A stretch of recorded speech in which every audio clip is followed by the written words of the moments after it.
absolutely lovely to be here. I love this theme of undoing things that we all think are true and in fact are true. Who knew, for example, that Cape Town was so good at horizontal rain? And what is interesting is these comments about me bringing the weather from London. I actually had a look at the weather app. London tomorrow is due to hit 38 degrees. Now, this is unpleasant generally, but London is a city that seems to have evolved only to function effectively if the temperature is between 10 and 20. And for every degree out of that range, it gets unpleasant twice as fast as any other city. So 38 degrees in London is a bit like 60 degrees anywhere else in the world. I'm going to talk to you today about investing, about emotions, about personality. And what I hope to do is not just to do what has become often a fairly typical behavioral finance talk, where I give you lots of experimental demonstrations of how we as humans are all fallible and irrational and silly, etc. I'm hoping that I might also give you some tools and techniques to overcome these things. Because behavioral finance, this idea of merging psychology with finance theory and psychology with economics, is maturing to the point where we are now not just looking at how people behave, but starting to use technology to build tools to improve investing behavior as a result. The relevance of Ulysses will become obvious in due course, but what I would like to start with is a little bit of audience participation. Get you all woken up a bit. Imagine this simple scenario. There are 3 investors, and they all invest in something at the same time. And some years later, let's say for sake of argument it's 3 years later, they get together and they realize that miraculously they've all resulted in exactly the same investment returns. They've all ended up with the same value. Then they talk a little bit more, and it occurs to them that although that is true, they have had very, very different experiences along the journey. So the investor on this green line did very poorly initially, then it had a long period of gains, and it dropped at the end. I just want you to think about this question at the top. At the end here, which of those investors is likely to be happiest with their investment performance? I'm going to ask for a show of hands. Could I ask who thinks that the investor on the green line would be happiest at the end? Okay, just 4 or 5, I think, there. Who would think the investor on the blue line is likely to be happiest at the end? Okay, about half of the remaining. Is there anyone who would strongly like to abstain? 1, thank you. There's always 1. So what we've got is about 4 or 5 on the green line. I think about even split of blue and black and 1 abstention. Now, the important thing here is there is no right or wrong answer to this question. And me asking, would you like to abstain, is not entirely facetious. Because economic theory, finance theory, has an answer to this question. The answer of finance theory is, well, they all ended up with the same returns. Therefore, obviously, they're all equally happy, period. And yet, we as humans have very deeply held intuitions, except for one of us, that is not the case, right? We feel that it matters, the journey we've been on and where we've come from. The other thing, though, is that we don't all agree on this. We pick different lines. And I have given versions of this slide to audiences everywhere from Singapore to New York to, believe it or not, Saudi Arabia. And the interesting thing is the proportion of people arguing for these 3 lines is pretty much the same regardless of where in the world you are. Typically, about 5% of any audience will say the green line. There's roughly a 50-50 split between blue and black. That changes a little if you're in the middle of a period of heavy market volatility. People start swapping more to blue. And there's normally 1 person who abstains. Now, every single one of these lines has a perfectly plausible psychological explanation for why you might choose it. For those of you who are on the slightly unusual green line, there is a phenomenon that psychologists call the house money effect. It comes from gambling. When you watch people in casinos, if people win money early on, then they almost always start taking more risk. because they think to themselves, well, I've still got the money I walked in with. Now I'm playing with the house's money, so I can put it all on 17. I can just roll the dice. Of course, it is your money because you could cash it in and walk out at any point. But the intuition here is that when you've won a lot of money quickly, or you've had long periods of consistent gains, your emotional reference point doesn't catch up with your new wealth level. It lags behind. So this drop here often doesn't feel to people like a loss. It just feels like a slightly smaller gain. So I still feel up. So it's quite plausible that you would choose the green line, but not that many people do. The blue line, very simple thing. This person has gone in the recent past from abject misery to significant relief. And for most people, that is a very good reason for choosing the blue line. And the black line, interestingly, is one that for many people who aren't in the finance industry at all, they will gravitate often more towards the black line. Because the black line has one very simple property. There is not a single point along that line where I experience a level that is lower than what I had yesterday. It is constantly increasing. And we know that as humans, we have preferences for things constantly getting better in our life. Psychologists will talk about loss aversion. We really, really, really don't like being in a point that feels like a loss relative to anything we've had before. Now, the important thing about this, one is people are different. If you are going to help people to invest better, you need to understand the individual and their psychology, because the classical position doesn't hold everything we need to know. The second thing is, actually at the end, how happy you are is not really that important, except that your emotional state here changes the next decision you make.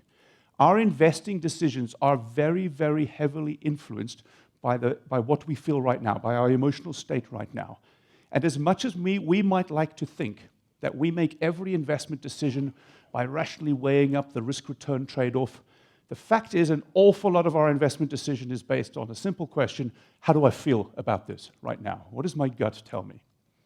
Now, I'm going to, Herman had 5 rules for good investing there, and I agree with all of those if you're an investment professional. I think a lot of people who aren't investment professionals could do better just with 3 simple rules, and some of them are the same. Because I think for most people, getting good investment returns is actually not that difficult. There are 3 simple rules that if you followed these rules, and they're ones that we've known for hundreds of years, you would do fine as an investor. And by fine, I don't mean Warren Buffett shoot the lights out fine. I just mean that you will do better than 75, 80% of other investors out there. And those 3 rules are: 1, put your wealth to work, because you do not get investment returns by sitting with your money stuffed into a mattress or in a bank account. You have to provide money for others to put to productive use in the economy to get an investment return. Economists would say there is a risk premium. Rule 2, any one thing you put your money into can go to zero, and it can go to zero forever. So rule 2, diversify. If you like diversify, diversify, diversify. Do not put all your eggs in one basket. And rule 3, and this is the emotion, each of these rules is what we might class as simple, but not easy. So they are simple to understand, but they are emotionally difficult to carry out. Rule 3, leave it alone. Once you have put your money into a diversified portfolio, leave it there to grow and do not touch it. Now, this rather complex-looking graph is really mostly about rule 3. But it's not as complex as it looks. What you see here, is that a pointer? No, it doesn't have a pointer. What you see here is the investment returns from 1970 to almost today, till about 2015, of a single investment opportunity.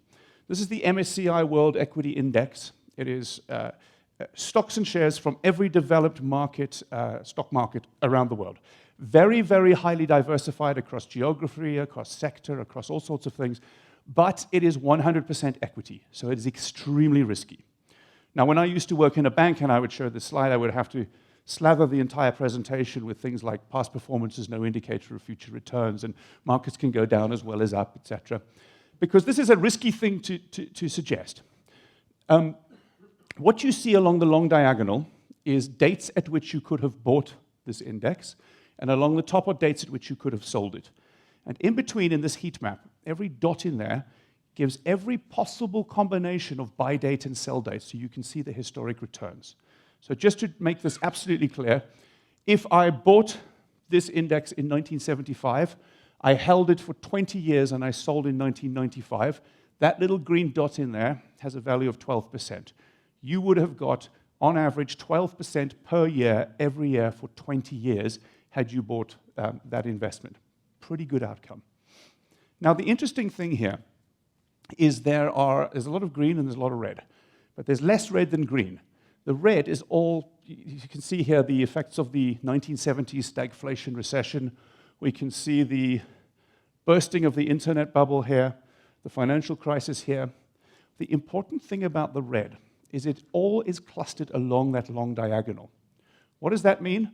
Well, the closer I am to this diagonal, the shorter my holding period, the less time I've been holding for. So I can put a line on here. It's a little bit arbitrary. This number changes depending on which asset you look, which index you look at, etc. But this line is a 12-year holding period. There is no point at which, on this 100% very risky equity investment, if I had put it into the markets, my money into the markets, I would be underwater 12 years later. Now, what that means is even if I had taken 100% of my wealth and put the whole lot into the markets at a single point in time, and by some catastrophic accident, I had picked the single worst point of time in this whole period, even then, 12 years later, I would be above water. There's this sea of green beyond there. And that is because over time, we get returns from providing capital to put to productive use in the economy. Now, 12 years might seem a long time, but as soon as I diversify across asset classes, I move and I mix in bonds, I mix in property, as soon as I have a situation where I don't put all my wealth into the markets at one point in time, that line moves in dramatically. For a diversified moderate risk portfolio, it's about 4.5 to 5 years. So that means even if you get things catastrophically wrong, but you can afford to wait it out for 5 years, you will do okay. Now, there's a phrase, markets can stay irrational for longer than you can stay solvent. Does anyone know who said that? Well, Keynes. Keynes is the typical one. It's very often attributed to Keynes. This is one of these floss moments. So if you look this up, it's almost always attributed to Keynes. It turns out that the phrase isn't found anywhere until the early 90s. So that's true of a lot of quotes. They're attributed to people because those people seem to give them intellectual weight. As a speaker, you realize that it doesn't actually matter who you say quoted things. As long as you pick Churchill, Keynes, Mark Twain, or Oscar Wilde, you'll get away with it. It's fine. But what Keynes, had Keynes said, markets can stay irrational for longer than you can stay solvent, what he essentially would have meant, you could have the best investment portfolio in the world. You can know that it's good value, it's going to go up. But if you run out of money and you are forced to sell at a time not of your choosing, it doesn't matter how good your portfolio is, you will fail. So basically what that means is look after financial liquidity. The problem is that there's this C over here, and yes, we can look after financial liquidity. It looks all very simple, but it's not easy. Why? Because we do not live in a world of rolling 10-year returns. We don't live out here. Our existence is entirely on this diagonal where things are going up and things are going down all the time. We live in what I slightly facetiously call the zone of anxiety. That is our emotional experience as investors. We don't live in a world of long-term returns. We live here. And there, you can have your financial liquidity sorted out completely and still have a problem. Most people who sold at the bottom of the financial crisis in 2008, 2009, those people who panicked and pulled their money out of the markets, there were some of them who needed their money in cash because they had to pay things. They had a financial liquidity shortage. But most people didn't. Most people didn't pull their money out of the markets because they ran out of financial liquidity. They pulled their money out because they ran out of emotional liquidity. They no longer had the emotional resilience and the emotional strength to hold on to it. And that's what we need to do, is we need to find ways of meeting the great tension in financial decision-making, which is the tension between the right thing to do and the comfortable thing to do. Every single financial decision that anyone makes, there is this difference between the thing that feels right, the thing that feels comfortable in the moment, and the thing that is actually right. Now, many of you will have seen some version of this before. I'm going to give a sort of very stylized journey of what might happen in that zone of anxiety as markets go up or down. And the point I want to make here is that at every single point, regardless of what the markets are doing, regardless of where they're at, humans, what they are doing is they are deviating from the right answer in the direction of the comfortable answer. What we all do constantly is we buy for ourselves emotional comfort at the cost of long-term returns. Because in the moment, we always want to feel comfortable, and emotional comfort very frequently wins. So the starting point is reluctance. Almost all investors find the simple procedure of taking money from somewhere safe, cash, and putting it somewhere risky, investments, they find it deeply emotionally uncomfortable.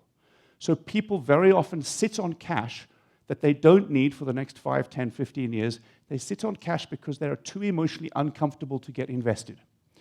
Now, that has a very, very big cost. You gain emotional comfort, but if you imagine that a moderate risk portfolio, over and above what you would expect to get in a bank account, you'd probably earn on average over time, conservatively, maybe 5%.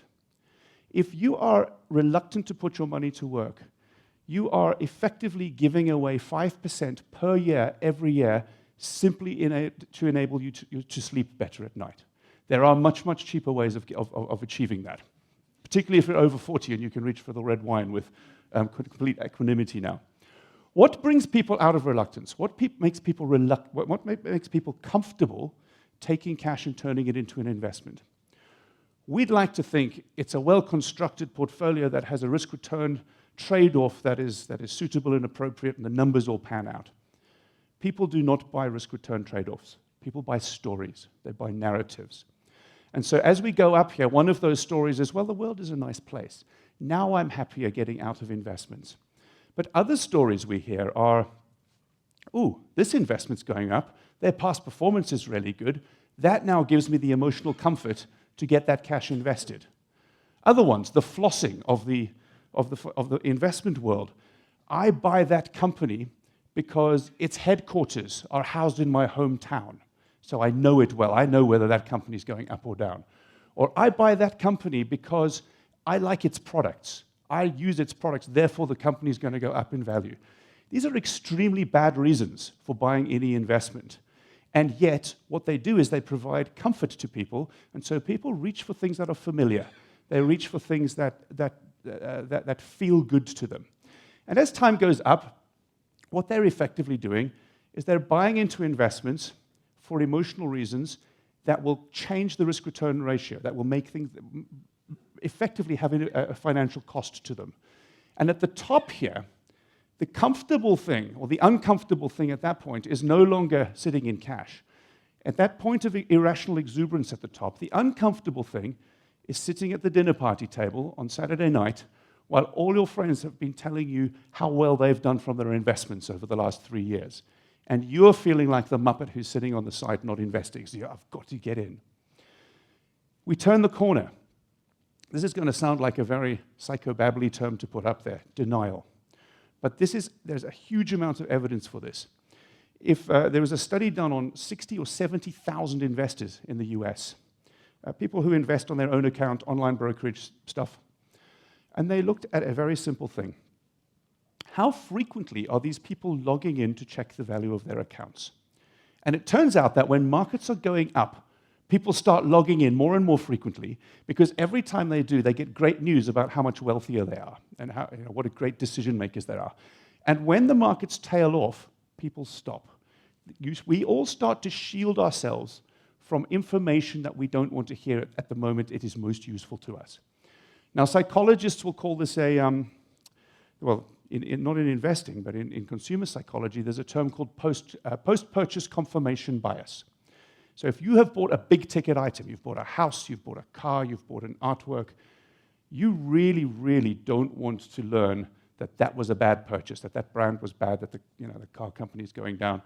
So what you do is you turn off any future episodes of Top Gear so that you don't see when they pan the car you've just bought, and instead you join a car club of other people who own the same brand as you, so you can give each other pats on the back. And I can tell you, having become a father for the first time in the last sort of 7 years or so, you've all seen first-time parents, right? They look terrible. They haven't slept in months, they're shaky, they're pale, they've got big bags under the eyes, and yet, without exception, they'll say, it's the best thing that's ever happened to me. It's post-purchase confirmation bias, right? We start shielding ourselves from information when that information tells us something we don't want to hear. And we saw this in the internet bubble. There were books coming out at the time.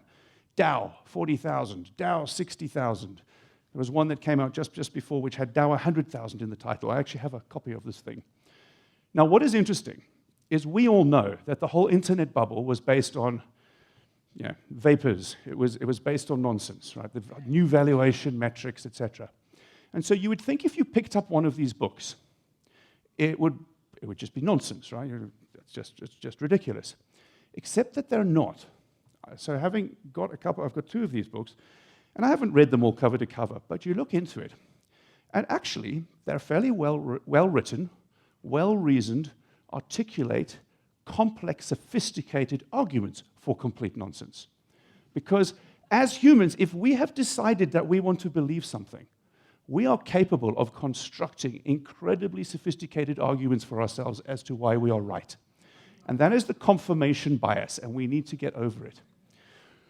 What happens here is we are again buying ourselves emotional comfort at the cost of financial returns. Markets go down, and we hold on to these assets. The disposition effect. You could take any two investors, or any investor, divide their assets into two piles. Stuff that's gone up since they bought it, stuff that's gone down since they bought it.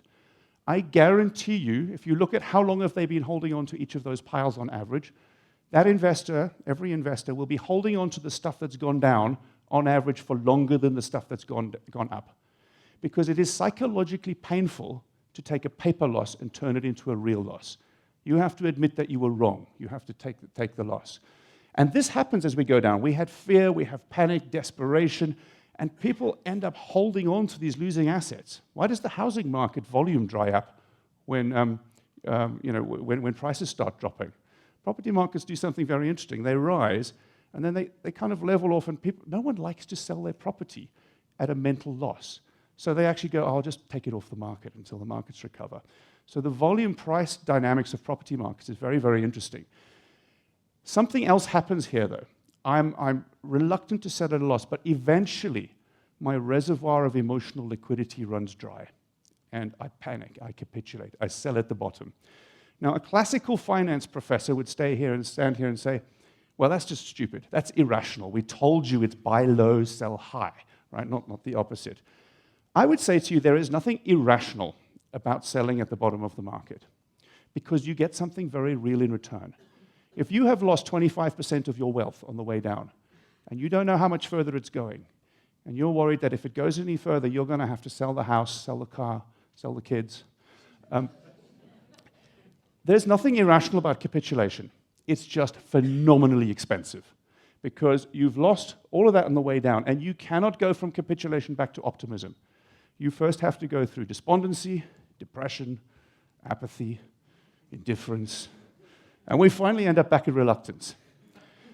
Now, you laugh, but since the financial crisis in March 2009, that is the path that most of the world's rich people have been on. And the number of people, I've been having conversations with wealthy clients throughout this period, and people would go, oh, I completely buy your argument that I should be in the markets for the long term. Got that. Rationally, I believe that. I completely buy your argument that we don't know if it's at the bottom, but we certainly know it's not at the top because that was way up there. So it can't be a bad time to get invested. And this was happening through 2009, 10, 11, 12, 13, 14. But I'm just not comfortable enough to invest yet. And normally this is followed by an excuse, political often. I just want to find out whether Obama is back in the White House. That was a very big one at the time.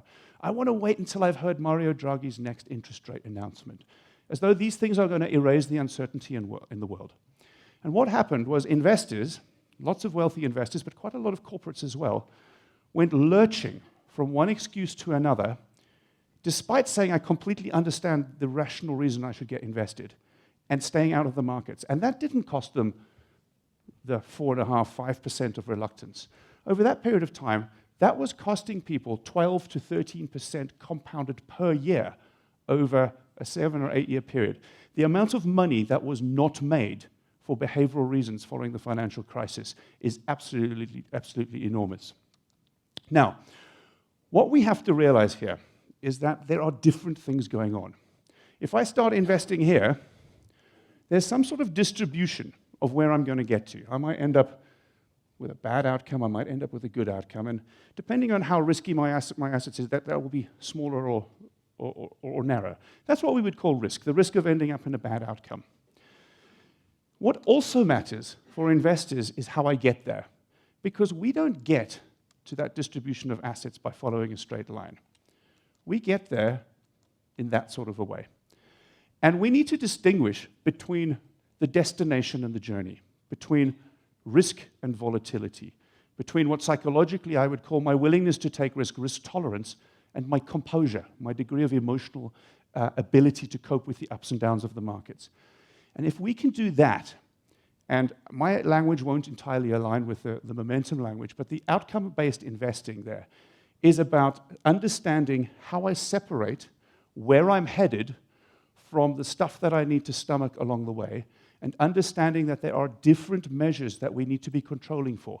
I need to control for the chance of ending up there, but I also need to control people's emotional behavior to the ups and downs along that cycle. And ultimately, where we get to is the thought that if I want to get on this investment path, this nice straight upward sloping line, I cannot do it without taking risk. Investing returns require taking risk, period. So there will be periods where things go up and down. If I'm not a robot, if I'm a human, what that means is that I'm in danger of doing that, I'm in danger of doing that, and this means that if we do that, I end up doing the opposite of what I should do. I buy high, I sell low, and I end up down there. So that's been termed the behavior gap. You had a different term earlier. What's the behavior tax? Yes. This is effectively the behavior tax. It's the fact that humans, through their own timing activities, which they do because they want to feel emotionally comfortable in the moment, cost themselves returns. And I won't dwell on this because we've already seen examples of that in both the US market and the South African market. Just to say that this has been tested in almost every market around the world now.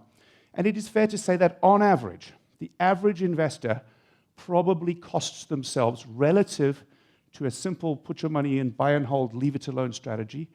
The average investor globally probably costs themselves in the region of 1.5% to 2% per year because of their need for emotional comfort. Now, when you consider that a buy and hold strategy, once you've put your money into the market, requires nothing more onerous than complete ignorance to carry out.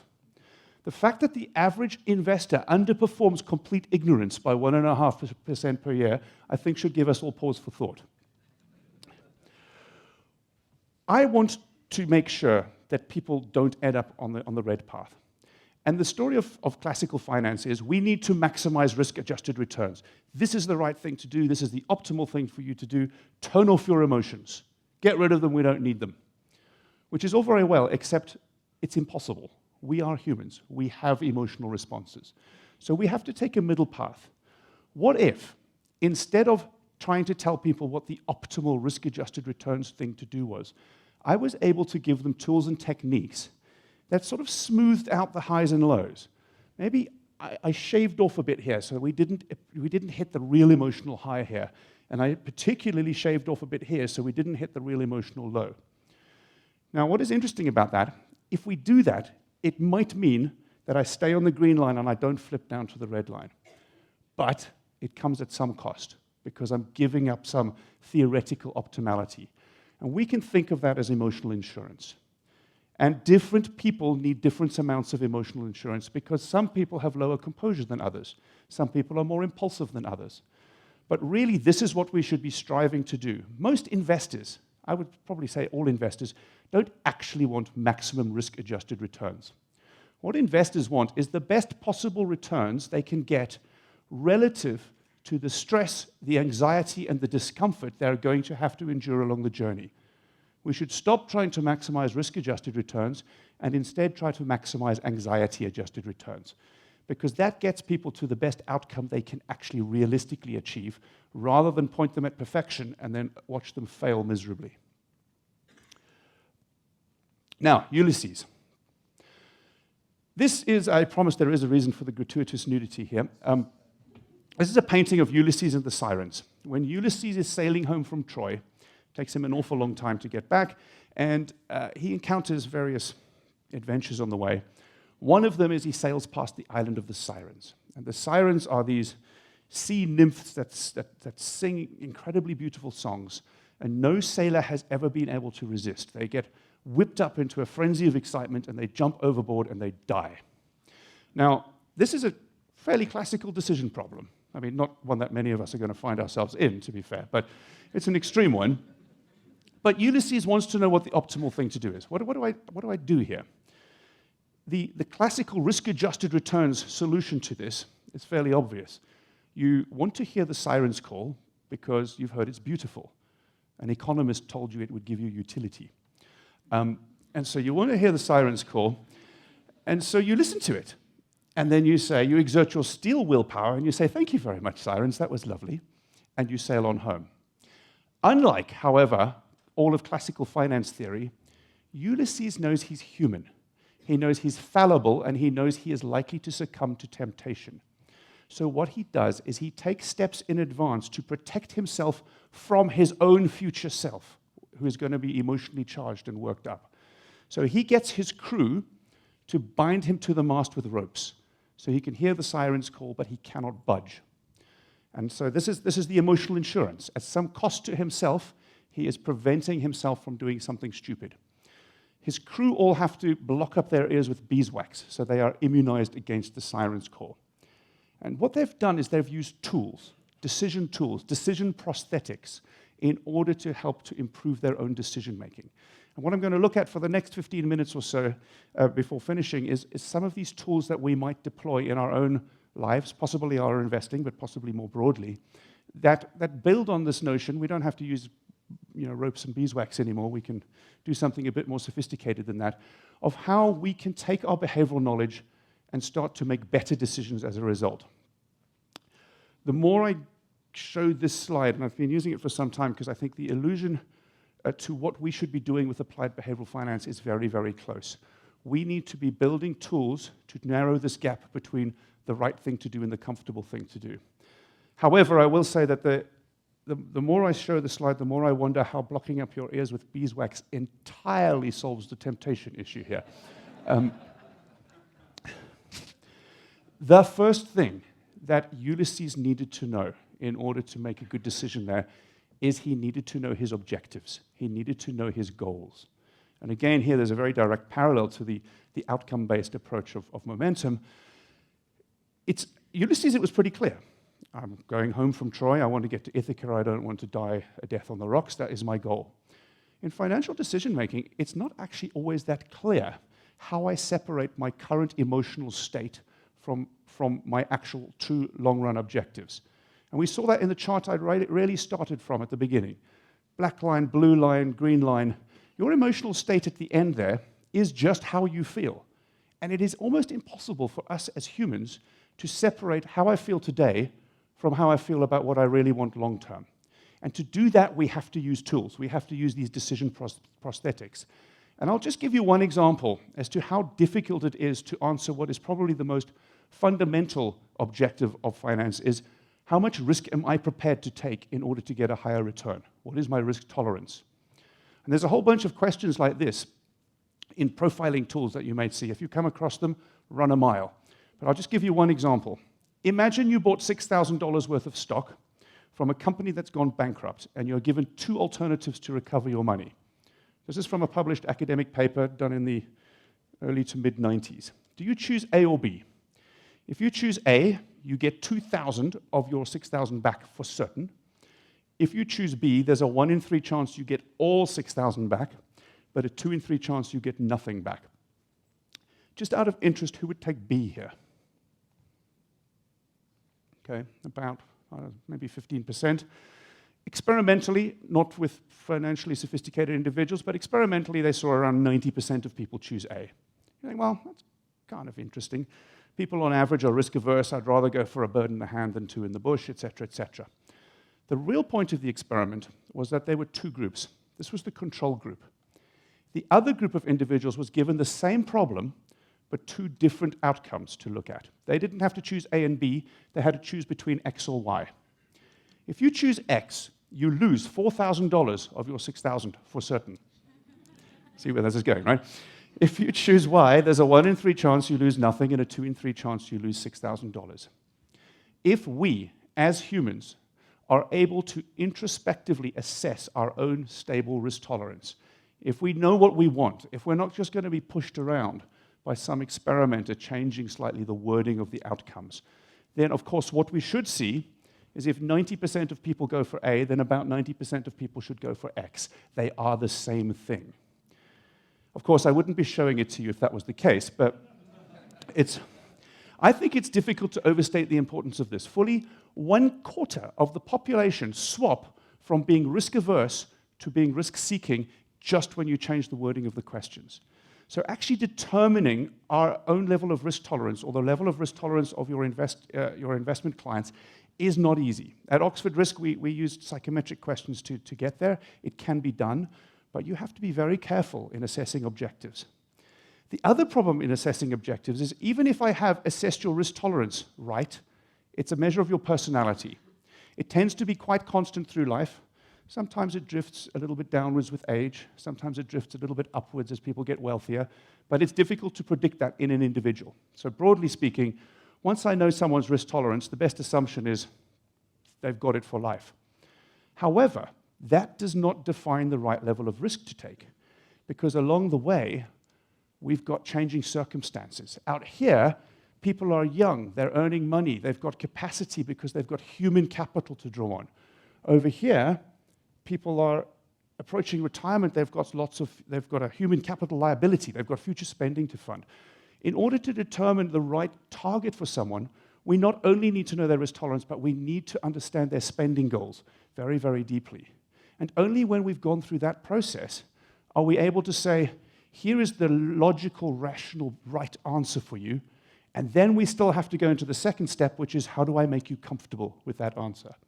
So Ulysses, first thing, you've got to know where you're going, and you can't just do that by guesswork. The second thing is the tools he used. Blocking up your ears with beeswax. You're effectively filtering the environment. Probably the most effective thing any of us can do to make better decisions is to take control of our environment. I'll just give one example here. This is the same investment as in my big heat map. In MSCI World, exactly the same data series, except what I've done is that black line at 12 years, I've moved it in to 10 years. This is a rolling 10-year horizon of a very, very risky 100% equity portfolio.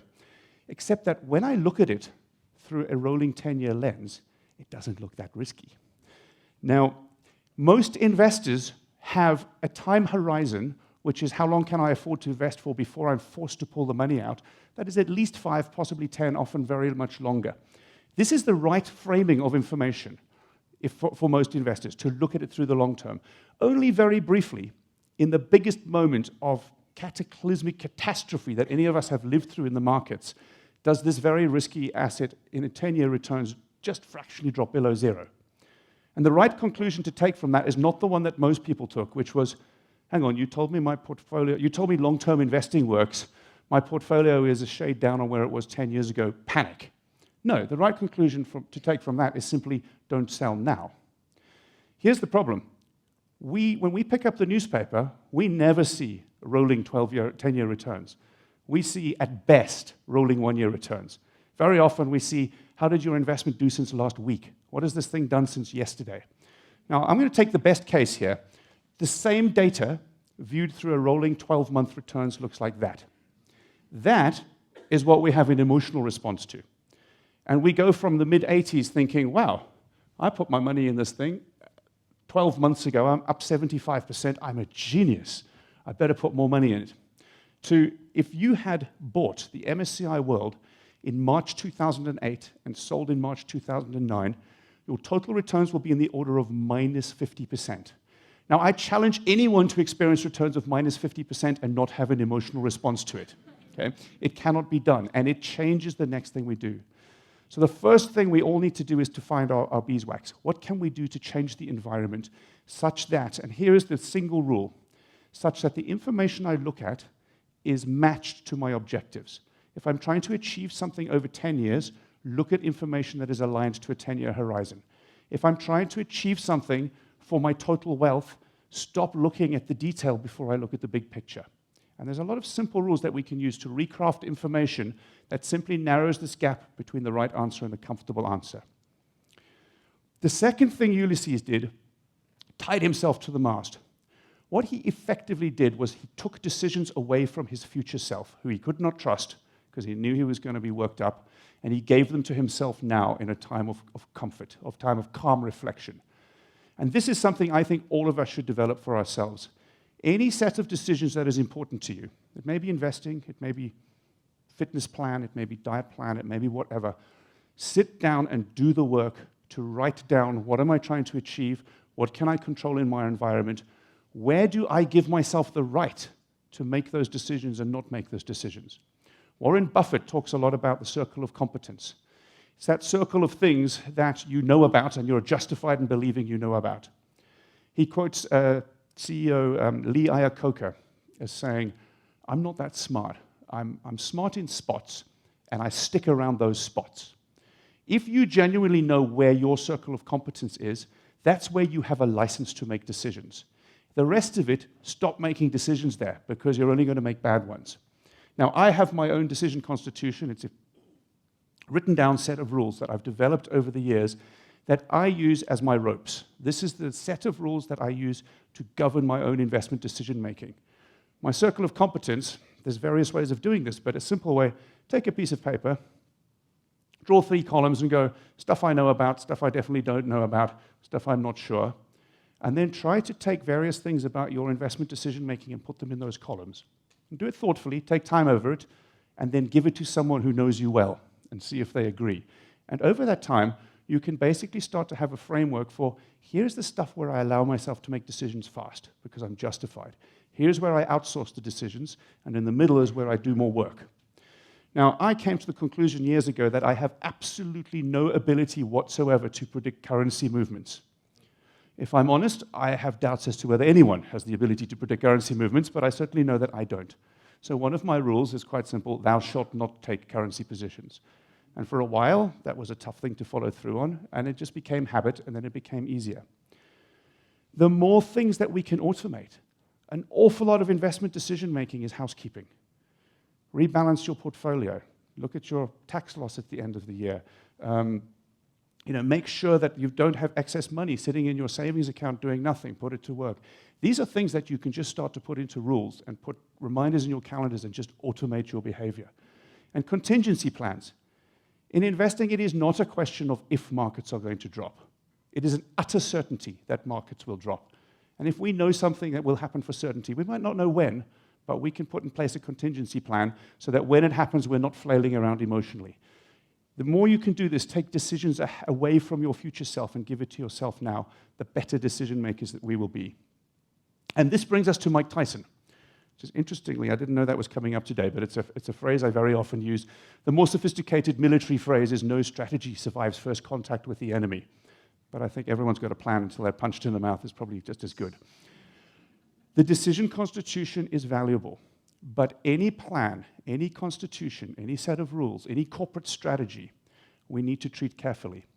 Because as you're building it, you're planning, you're investing your time and your emotion and your energy. And by definition, at the point you turn it on, it is overfitted to your current knowledge of the world, and it is overfitted to your current preferences. The world will change, and you will change. And it is interesting that corporate CEOs seem to have this rule for judging whether a plan is good or bad. The better the plan, the more detail it's got in it, the more lines on the Gantt chart, the more stakeholder checkpoints, the more KPIs. In reality, actually, the more detailed your plan, the sooner your plan and reality are going to do that. And so we need to plan. We need to fix our constitution. But we need to be very careful that when this happens, and it will happen, this gap is where the stress comes, is where we as humans struggle to compensate. And so what often happens is one of two things. We flip-flop, which was discussed in the previous talk. We make changes all the time. Or, equally bad often, is we double down on the plan. We love our plan right up until we hate it.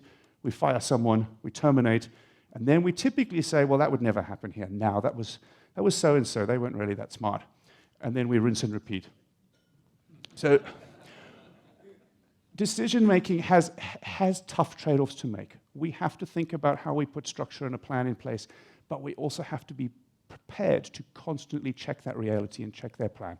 And I don't have time today to dig too deeply into the actual mechanics and tools that you might use to do that, but they are out there. Every one of us can be a better decision maker by design if we choose to put the time and effort into doing so. One of the simplest things is simply going, when should I make big decisions? Unless you are under fire in a military situation, or you are on a sports field and have to make this decision to kick the ball now or not, pretty much every decision in our lives, we have some leeway to go, I don't have to make it now. I could make it in 10 minutes' time. I could make it this afternoon. I could sleep in it. I could make it tomorrow. This is evidence from a panel of Israeli judges looking at parole decisions. And the study, this was 1,100 cases underneath, the study there was to go, what is it that most affects whether people get parole? Is it the strength of their case? Is it how long they've been in prison? Is it how long the lawyer has been a lawyer for? No, it turns out, how soon does your case come up after the judge has had a meal? Now, these are very strong effects, and I should say there is some challenge out there, but it turns out that when glucose levels are high, when people have just had a meal, they seem to be much more willing to make changes. Otherwise, when you're tired at the end of the day, your decision capacity actually is reduced. It's like going to the gym. You know, once you've done 20 reps of things, it becomes difficult to do 21. Decision-making typically is best done when you're fresh at the beginning of the day, because after that, you start just deviating to the status quo, which, by the way, is a good thing if any of you have got clients, right? So if you want your clients to change something, give them a chocolate bar going into the meeting. If you want the chance to stick to what they've already got, make sure that they're really tired at the end of the day.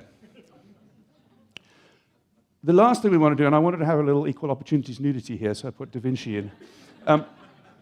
Really what we need to know is, in that gap, is we need to know ourselves. This is the last thing that Ulysses had, is self-knowledge. And there are various ways of doing this. I mean, there are wonderful techniques that are being used now in military aviation and elite sports, where people are biometrically tracking everything from emotional state to speed and acceleration to galvanic skin response. We don't have to go all the way down there, but simply understanding that in investing, it is not just about your risk tolerance. It is about other personality measures, your composure, your ability to deal with the ups and downs in the market, your familiarity bias. Some people are only comfortable holding up things in a portfolio if they feel they know them. They find it emotionally difficult to diversify. Other people don't. Impulsivity. Some people are more impulsive than others. There's a whole lot of things that we can all do to systematize our self-knowledge better. Even simply doing that circle of competence thing and sharing it around and asking people to give you a 360 review can improve your knowledge and improve your decision-making. And I want to end with this because I think we've come a long way from ropes and beeswax. And the real future here is at the intersection of these things, is using individual data to personalize what we put in front of people as decisions, personalize the information, control the environment. Difficult to do without digital, and technology is a mechanism for delivery. And all of that has to be designed well using behavioral knowledge. And at that intersection, we can build the 21st, 22nd century decision prosthetics, the ropes and the beeswax. But we do have to remember the serenity prayer for AI. Grant me the serenity to accept what computers do better than people, the courage to let people do what they do better than computers, and the wisdom to know the difference. If we get this right, this is a picture of a very particular moment of history. Garry Kasparov, world chess champion in '97, lost to IBM's Deep Blue. For the first time in the world, the best chess player in the world is no longer a human, but a computer, right? Well, it turns out that for most of the time since, that has not been right. 12 months later, Kasparov played a challenge match, an exhibition match with another grandmaster, with one very important difference. Each of them was allowed to play alongside a chess computer. And they rather evocatively called this centaur chess, half man, half horse, the man plus the machine playing together. And until very recently, with AlphaZero's chess machine, the highest quality of chess in the world has been not human grandmasters nor supercomputers. It has been these teams of centaurs with humans who work very well with computers. Why?